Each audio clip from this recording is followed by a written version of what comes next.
evening. This is the I-24 News Evening Edition. I'm Lucia Arish, and these are the headlines. The UN General Assembly gets underway. U.S. President Obama sets the stage for a week of high-profile diplomacy. Much of Israeli society is shaken by news of the failing health of the Rabbi Ovadia Yosef. Continuing drama and new questions in the deadly siege of a Nairobi shopping mall. Good evening, and we begin. The UN General Assembly opened today in New York with words from UN Secretary General Ban Ki-moon and a speech from U.S. President Barack Obama.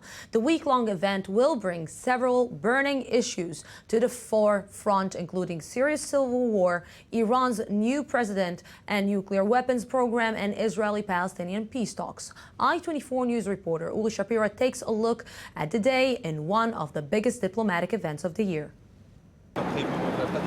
With no red carpet or limousines, but with a lot of hope for a better future, world leaders today attended the 68th session of the UN General Assembly in New York. Change is inevitable, but progress is not. Leadership makes the difference. The relations between Iran and the West are receiving most of the attention here, following Iranian President Hassan Rouhani's declaration that he is willing to negotiate on Iran's nuclear program. Obama and his colleague will have to decide how to approach the new atmosphere coming from Tehran and whether to shake the outstretched hand for peace, or perhaps not, as it may be another Iranian move to manipulate the West and continue the nuclear program. I've made it clear in letters to the Supreme Leader in Iran and more recently to President Rouhani that America prefers to resolve our concerns over Iran's nuclear program peacefully, although we are determined to prevent Iran from developing a nuclear weapon. In the meantime, it seems that Rouhani's efforts are already bearing fruit today, after UK Foreign Minister William Hague held a meeting with his Iranian counterpart, Mohammad Zarif. The United Kingdom welcomes President Rouhani and Foreign Minister Zarif's recent statements about Iran's wish to improve its relations with the outside world, and we discussed those statements and how to give effect to them. Many other issues are on the table here in New York, such as the Russian-American relations that recently ran aground, Brazilian President Dilma Rousseff and her accusation of American spying, and of course, the Syrian crisis. The international community recognized the stakes early on, but our response has not matched the scale of the challenge. The question is whether we possess the wisdom and the courage, as nation states and members of an international community, to squarely meet those challenges. It might look less shiny and glamorous than the Oscar or the Emmy Awards, but for lovers of current events, the best show in town has begun. And with me now from New York City is I-24 News diplomatic correspondent Tal Shalev. Good evening, Tal. So Obama already spoke tonight. Rouhani is going to make the speech in a few hours, but in between, where there are other interesting, of course, burning issues on the table. Well, good evening, Lucy. Actually, as we speak, or at these moments, the UN Secretary General Ban Ki-moon is hosting the annual traditional luncheon for heads of states. And this is where history might be in the making, since this is where the so-called anticipated informal meeting between U.S. President Barack Obama and the Iranian President Hassan Rouhani might take place. Actually, Obama commented to reporters on his way to this luncheon. He didn't say if he was going to shake hands with Rouhani, but everyone is waiting to see if this handshake will occur. It will be the first diplomatic exchange between leaders of two nations since the 1979 Islamic Revolution in Iran. So everyone is actually waiting to see if we will get a photo or not, or if we will get any reports of this historic handshake. So what are you hearing from Israeli officials on the upcoming speech of Rouhani and the warm signals that he is actually getting from the West? Well, actually, just a few minutes ago, the Israeli Prime Minister Benjamin Netanyahu ordered the Israeli delegation to the UN to leave the hall during Rouhani's speech. This is a traditional gesture from the Israelis, usually used for the Iranian predecessor, Mahmoud Ahmadinejad. And Netanyahu says in a statement that the smile offensive hasn't changed the regime policy. And actually what he is saying is that only when the Iranian regime will stop denying the Holocaust will Israelis stay and listen. Of course, Netanyahu and his government are quite worried about this new, they're calling it the smile and enrich strategy. Rouhani in the past weeks has been on a quite impressive diplomatic offensive, including op-eds, statements, very moderate and peaceful statements, and also tweets. He's been tweeting all day about how he wants to meet the U.S. President Barack Obama. And of course, Israel does not oppose the diplomatic solution for the Iranian nuclear program. It's just very skeptical that Rouhani really intends on stopping the program. So actually, this is the Israeli response, is to tell the Israeli delegation to walk out of the room during Rouhani's speech later this night. We might just note that the Israeli finance minister, Yair Lapid, already published a statement in which he says he opposes this act by Netanyahu. He says that he thinks this is wrong for Israel to be imaged as a negotiation refuser. And while the whole world is welcoming Rouhani's moderate new views, or at least explicitly moderate new views, Netanyahu is some way by Lapid portrayed as a spoilsport, maybe. Well, it looks very interesting from this side, and you look very good from the other side. Our I-24 News correspondent, diplomatic correspondent Tal Shalev, thank you very much for this.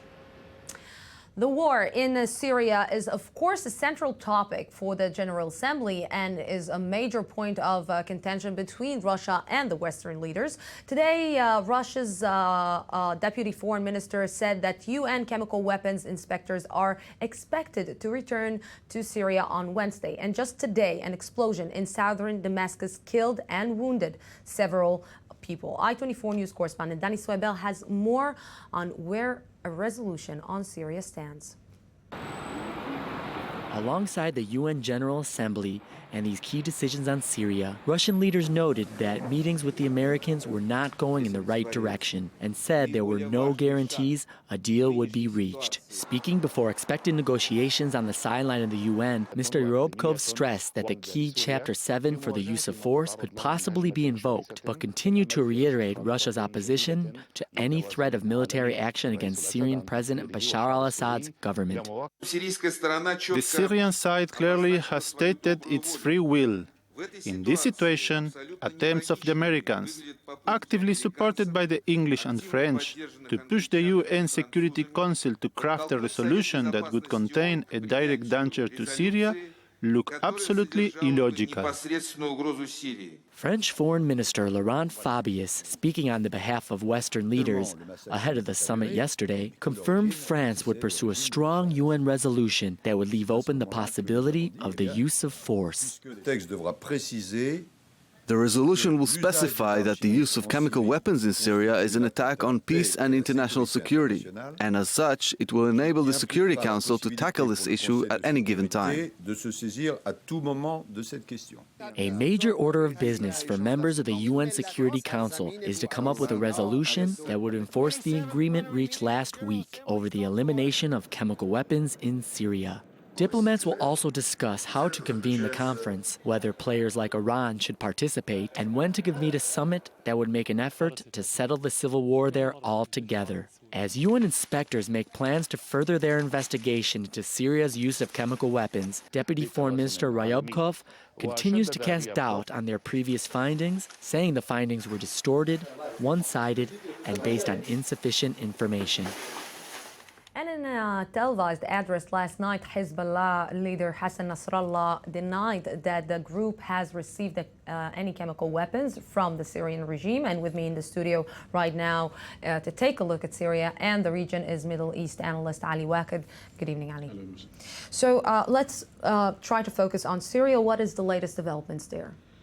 Well, it seems that both sides, the regime and the opposition, are committing atrocities on the ground in an aim to improve their positions on the ground before the Geneva II talks take place.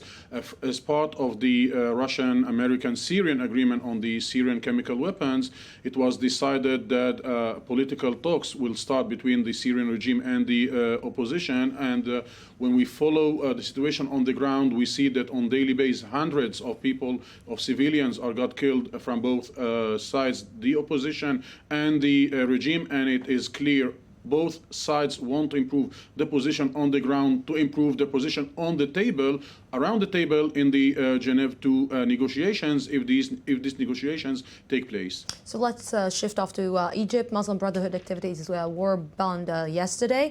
Where does Egypt stand now after a very, let's say, hot summer?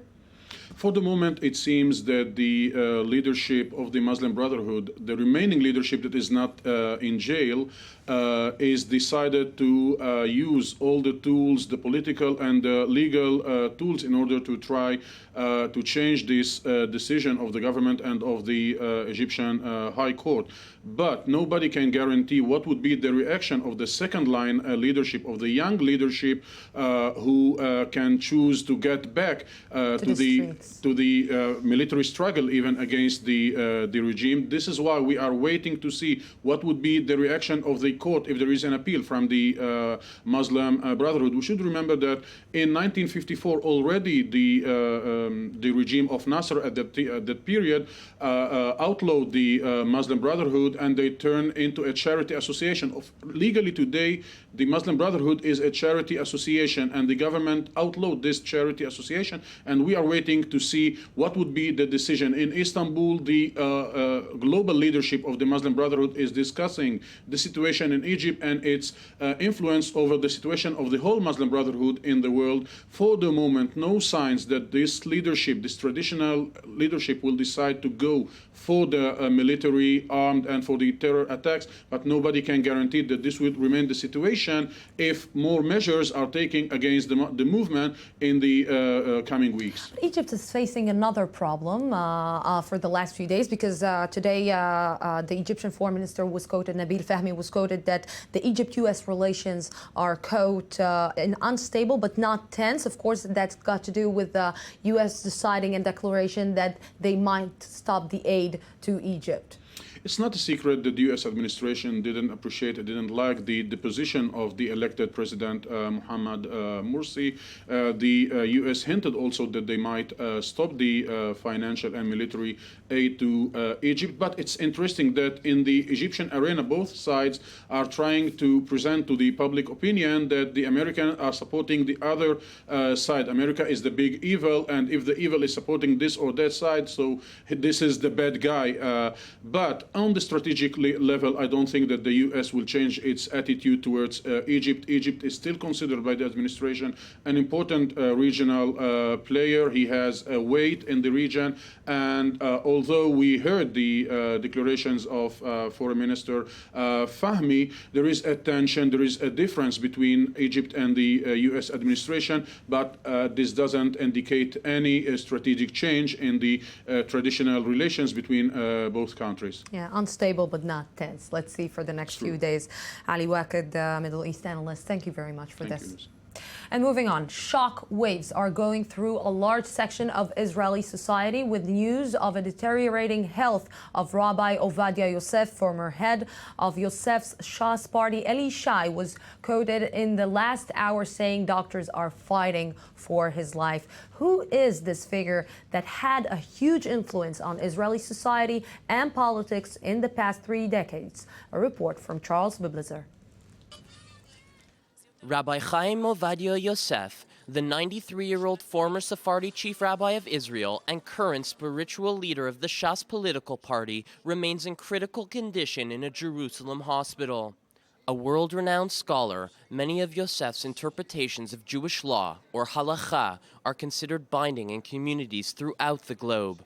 Yosef was born in Baghdad, Iraq, on September 23, 1920, the day after Yom Kippur. In 1924, when he was 4 years old, he immigrated to Jerusalem, Mandatory Palestine, with his family. As a teenager, Yosef studied at the Porat Yosef Yeshiva, where he advanced to the highest class taught by the headmaster, Rabbi Ezra Atiyah. According to folklore, Atiyah was instrumental in keeping the young Yosef in the Torah world. At one point, the story recounts, Yosef suddenly stopped coming to school for several days. After Atiyah paid a visit to the youth's home, Yosef's father explained that he ran a small grocery store and needed his son to work for him.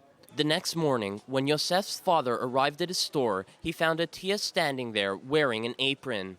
Atiyah said that he would work without pay so that Yosef could learn in his stead. Yosef's father then understood that he had no choice but to let his son study under the tutelage of Atiyah. Yosef received rabbinic ordination at the age of 20 and, after a short stint in Cairo, returned to what had then become Israel to immerse himself in Torah study. Over the next few years, he began publishing his many highly acclaimed rulings and works, including Chazon Ovadia, a book on the laws of the Jewish festival of Pesach, as well as the first 2 volumes of his major work, Yabya Omer. Between 1958 and 1965, Yosef served as a judge in the Jerusalem District Religious Court. He was then appointed to the Supreme Rabbinical Court of Appeals in Jerusalem, eventually becoming the chief Sephardic rabbi of Tel Aviv in 1968, a position which he held until his election as chief Sephardic rabbi of Israel in 1973. The next 4 decades saw Yosef become one of the most revered religious figures as he continued to study, teach, and travel, all aimed at enhancing Jewish life both in Israel and abroad. Yosef's legacy is not devoid of controversy, however, having at times issued what many construe as anti-Arab or racist statements. In 2000, he came under fire for describing the Holocaust as God's retribution against the reincarnated souls of Jewish sinners. And following Hurricane Katrina in 2005, Yosef blamed the tragedy on the godlessness of New Orleans, on U.S. support for the Gaza disengagement, and on a general lack of Torah study in the area. Nevertheless, Yosef will best be remembered for his contribution to Jewish thought and practice, as well as the spiritual and political development of the State of Israel. For this, he has been referred to, and will forever be known as, the Gadol Hador, the greatest one of the generation, and Ma'or Israel, the light of Israel. And outside of Rabbi Ovadia Yosef is standing now our I-24 News correspondent Danny Swibel. Good evening, Danny. A lot of people are coming to pray for the health of Rabbi Ovadia Yosef. That's correct, yes. I'm outside the Har Nof neighborhood in Jerusalem, outside his residence. And you have many people around here. They are praying for him, prayers of hope. Some people even said that they feel almost orphaned already for the potential passing of the rabbi. Again, this is the spiritual leader of the ultra-Orthodox Shas party. He's known throughout the country. He's revered as a Martin Luther type of person, for his thoughts on the Orthodox community, and he's a leader of the Mizrahi and the Orthodox members of Israel's Jewish community. And the mourners are here, and they're waiting to see what is going to happen next. They're waiting for word to hear how he is recovering. Currently, right now, he's in Hadassah Hospital. He experienced kidney failure, and he was experiencing dialysis earlier in the few days that have just passed. And right now, he fights for his life in the hospital. Like we've heard just now, Rabbi Ovadia Yosef is a controversial, let's say, personality in Israel. His comments were known and were headlines all over. What do you hear from the people who are standing outside right now praying for him? Everybody here is, definitely, very solemn, in a very kind of a sad mood, waiting to hear the news. Internationally, yes, it is more known that he is a bit of a controversial figure.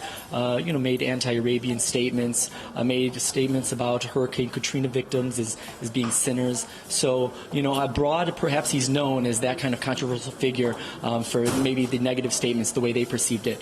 But here in this neighborhood in Jerusalem, people seem to be supporters of the rabbi, and they are solemnly waiting to hear the news of what's going to happen next with him.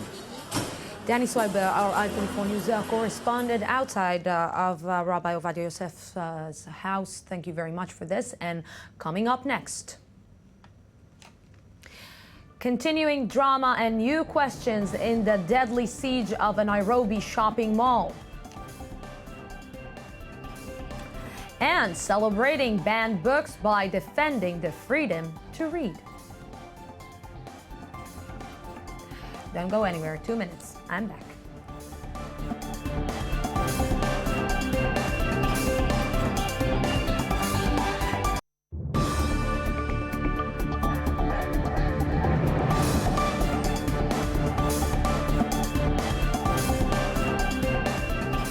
Welcome back. And we're moving on. Kenya has been gripped for 4 days now in an ongoing attack, of course, and hostage situation in a scale, a Nairobi shopping mall. In an address to the nation a short time ago, President Uhuru Kenyatta said 5 militants were dead and 11 others arrested. I-24 News reporter Roni Ben-Bassat looks at the still unfolding story and the question it's raising. The sun has set on the 4th day of siege at Kenya's upmarket Westgate Mall. An eerie silence overnight was broken as sporadic gunfire erupted again at daybreak, merely hours after Kenyan officials claimed to have regained control of the area. So far, 61 civilians and 6 security officers have been killed. The death toll continued to rise today as Free Kenyan soldiers died from their wounds after engaging in fierce gun battles with Al-Shabaab militants. Yesterday night, Kenya's Interior Ministry said its forces were in control of the complex and had freed all hostages. But the heavy bursts of gunfire suggest that the area had not yet been secured. The Al-Shabaab group has been using social media to deny the Kenyan government's claims of securing the complex and said the battle is far from being over. In an audio recording released today, the group demanded Kenya ends its interference in Somali affairs, or else more attacks would be yet to come. As special forces are closing in on the Islamist fighters, the big question emerging is who exactly are they? In an interview with PBS NewsHour yesterday, Kenyan Foreign Minister Amina Mohammed disclosed more on the identity of the attackers. From the information that we have, 2 or 3 Americans, and I think so far I've heard of 1 Brit. And the Brit was a British-born woman? Woman. And she's, I think, done this many times before. Speculations are growing that this British woman is Samantha Luthwaite, nicknamed the White Widow. She's the 29-year-old widow of suicide bomber Jermaine Lindsay, who blew himself up in the July 2005 London Underground bombing. Media reports have linked the White Widow to plotting attacks across the Horn of Africa, though clear evidence of her role is scant. With Al-Shabaab's statement about, quote, countless number of dead bodies still scattered inside the mall, the fate of the 63 people listed as missing remains unclear, and concerns are high that the toll may yet rise. This is an ongoing situation. Joining me now on the phone to understand better is retired Colonel Richard Camp, who was commander of British forces in Afghanistan and also served in the UK's Joint Intelligence Committee and Cabinet Office briefing room. Good evening, Mr. Camp. Good evening. So, as we just heard, the word of American and British citizens being involved brings up the issue of homegrown terror, of course. So, how much do we know about who they are? Well, I think the situation is not entirely clear, but there is a suspicion that one of the terrorists involved was Samantha Luthwaite, who was the wife of one of the people who carried out suicide attacks in London back in 2005, who's been involved for a long time with Al-Shabaab. And unfortunately, it's a problem we have, a deepening problem we have here in the UK of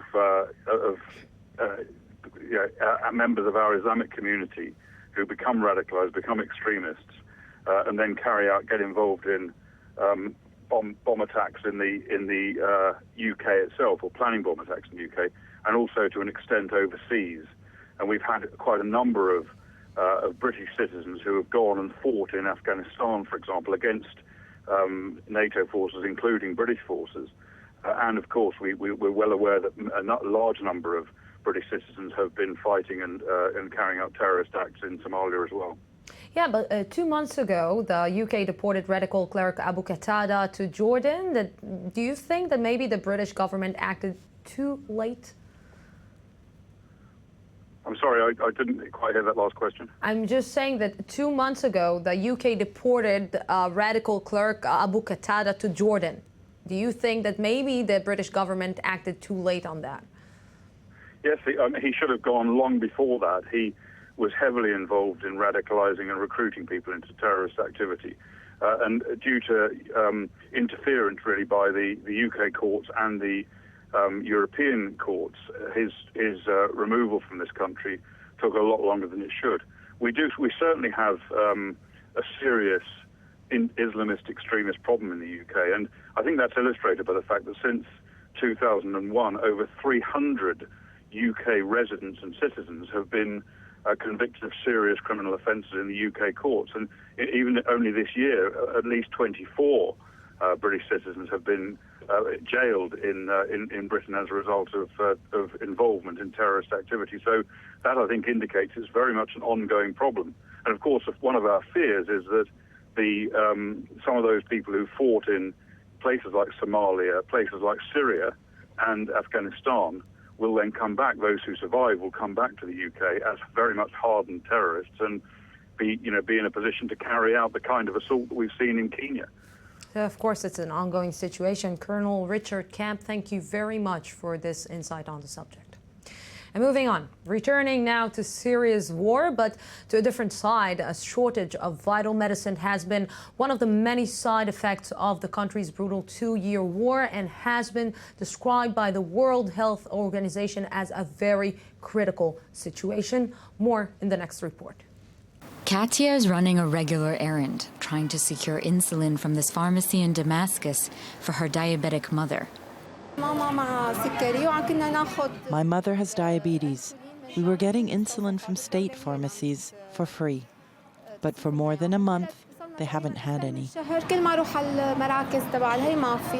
Katia must now buy the medicine from private pharmacies who are either importing them at high cost or are getting them from smugglers that may not be able to ensure their quality. She now spends $35 to $40 every month on insulin in a country where the average monthly income is around $300. And that's if she's lucky enough to get hold of it. A shortage of vital medicines has been one of the effects of the war raging in Syria and has been described by the World Health Organization as a very critical situation. Before the crisis began, Syria was able to produce enough medicine to almost cover the needs of the entire population. Many of those factories have had to close because of damage from fighting and the increased difficulty in transporting materials to them. Habib Aboud is the lab director of the Ministry of Health in Syria. The number of pharmaceutical factories in Syria before the crisis was 77. Now there are 55 factories producing medicine. Western sanctions have also made it difficult for pharmacies to import the materials needed to manufacture medicine.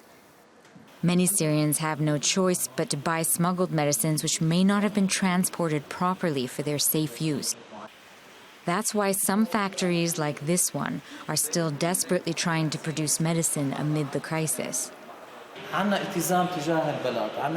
are committed to this country and we're committed to the people and producing medicine at a reasonable price. We will keep producing medicine even if we're losing money. But we, like any other factory, have a limit as to how far we can go. And if that limit is reached, Syrians in need of vital medicines will be leaving pharmacies empty-handed. As the economic situation for residents in the Hamas-controlled Gaza Strip continues to deteriorate following Egypt's closure on the border, Israel on Sunday started shipping building materials into the desert enclave. As Hamas rejects Israel's right to exist, it remains unclear how and if trade relations between Israel and Gaza are sustainable in, of course, the long run. More in this report from I-24 News reporter Daniel Roth. Israel has allowed Gaza to import building materials for private real estate projects for the first time since 2007. In recent years, Israel had only been allowing the import of materials for international or humanitarian projects. But from the 22nd of September 2013, 1,600 tons of gravel, 800 tons of cement, and 400 tons of iron will be imported daily via Israel. Open imports of iron and cement hadn't occurred since the Hamas takeover in 2007. This is a positive step towards ending the blockade, but the Islamic Party still says that the measures are insufficient. Our demand for building materials is more than 6,000 tons per day of gravel, 4,000 tons of cement, and from 1,000 to 1,500 tons of steel. Recently, the forces of occupation allowed 25% of this sector's demand of these materials to pass through.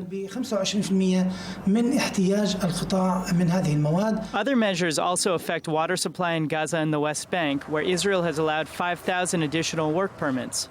While the easing of restrictions on labor and goods is welcome news for many, the decision, say some Palestinians, can quickly be reversed. There are no guarantees. I don't trust anyone. I don't trust Israel or Egypt because I consider all of this a game. And it's the people who are the victims. Now, let's say a rocket is fired from Gaza, then it will close again straight away. The fact that Israel has opened avenues for building materials is welcome news for Gazans, but the move comes at the same time as Egyptian authorities have begun closing the majority of underground tunnels between Sinai and Gaza. According to UN observers, 7,500 tons of material per day pass through these tunnels, 3 times the amount permitted by Israel at present. And lots of action for tech lovers. BlackBerry is back in the game and Apple sets new records. I-24 News reporter Eli Hochenberg with the latest developments. Just when things look like they were hitting bottom, BlackBerry has a deal. Ladies and gentlemen, we proudly present... Struggling smartphone maker BlackBerry has signed a tentative deal to be acquired by a consortium led by its biggest shareholder, Fairfax Financial Holding Ltd. The deal sets a $4.7 billion floor prize in the auction for the Canadian company that intends to take it private, a move that will hopefully get BlackBerry back on track. Just last week, the prospects for BlackBerry looked bleak. The company warned it will report a quarterly loss of nearly $1 billion and that it would slash 4,500 jobs. Analysts had said sales will be much worse than forecasted. Shares plunged on Friday but are on the upswing with the news of the deal. This is iPhone 5C. Meanwhile, Apple Incorporated had issued a much more optimistic financial forecast after the company sold a record 9 million iPhones over the past weekend when it debuted its latest 2 models. Sales of the updated smartphone were nearly double those of the iPhone 5 last year, which sold about 5 million units in its first weekend and far surpassed the roughly 6 million that analysts had projected. Apple shares jumped more than 4.6% after the company said revenue in the fiscal fourth quarter would gravitate towards the high end of its previous forecast from $34 billion to $37 billion. These are a lot of numbers, but in the bottom line, we just need to make a simple phone call. And from iPhones to books. For many of us, the notion of books being banned sound like a relic from a bygone era, but that's not the case everywhere. In the U.S. this week, the annual Banned Books Week celebrates the thought-provoking novels and defends the freedom to read. Here's Gabi Tartakovsky with the I-24 News Cultural Magazine and Peace. Human beings can be awful cruel to one another. We tend to think that kids are always encouraged to read and grown-ups can access any material they desire. Unfortunately, that is still far from being true. Over the past 30 years, more than 11,000 books were under the threat of censorship in the US alone. Since 1982, Banned Books Week raises awareness to the ongoing attempts to remove various books from schools, bookstores and libraries. Last year, there were nearly 500 reported attempted bans in the US. You'd be surprised how many classics were first banned. The Grapes of Wrath was charged of spreading propaganda, while The Catcher in the Rye was seen as obscene. Children's literature also suffered many blows. Where the Wild Things Are was once accused of promoting witchcraft, and even The Giving Tree was deemed vicious. This year's Banned Books Week came just in time as the North Carolina School Board recently tried to ban Ralph Ellison's The Invisible Man. It claimed that this classic tale of race relations is, quote, too much for teenagers. After the decision generated a national outcry, the ban is now said to be reconsidered. Shuffle down his upstairs hallway, knowing he's about to be kidnapped by a flying saucer. The Banned Books Week is celebrated at bookstores and libraries with public and virtual readouts as people share a favorite passage. I read a lot of banned books. Celebrity endorsements are always welcomed, and this year, Whoopi Goldberg chipped in, reading a poem by Shel Silverstein. Finding a great book is a tough challenge, but there's no shame in asking for guidance, especially when today's librarians are cooler than ever. They are seen as sophisticated agents of social change, geeks with a punk attitude who spread the joy of reading. They obviously love their work. Students and faculty members of the University of Washington's Information School created Librarians Do Gaga. Their take on Lady Gaga's poker face had everyone aching for some help in using catalogs and databases.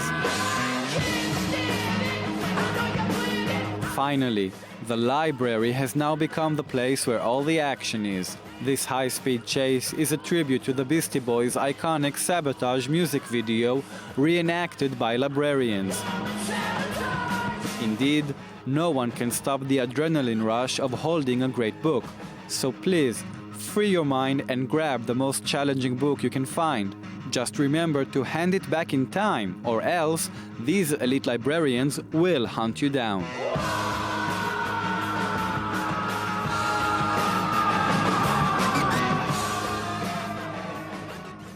And moving to sports, 25 years ago today, Canadian Ben Johnson stunned the world, storming to the 100-meter Olympic title in a world record time of 9.79 seconds. But 2 days after the race, he tested positive for bunned substances and was stripped of his title and record and banned for a lifetime in what was then the biggest scandal to hit the Olympic Games. The 51-year-old Johnson returned to South Korean capital as part of an anti-doping campaign. Let's hear what he had to say about that. By coming here, I don't know, I feel remorse, but very sad sometimes when I really think about it, but I don't make it a big problem of issue of my life to move forward. I remember what happened, but I still can move forward and accept it and go forward, and that's what it is. 25 years later, I'm still being punished for something that I did. There's people that murders and rape people and go to jail and get out. I just break a rule in sports, and I was nailed on the cross. Will always stay. And coming up after the break, our evening edition continues with the I-24 News Daily Debate. We're going out for a small break, 2-minute break, and I'll be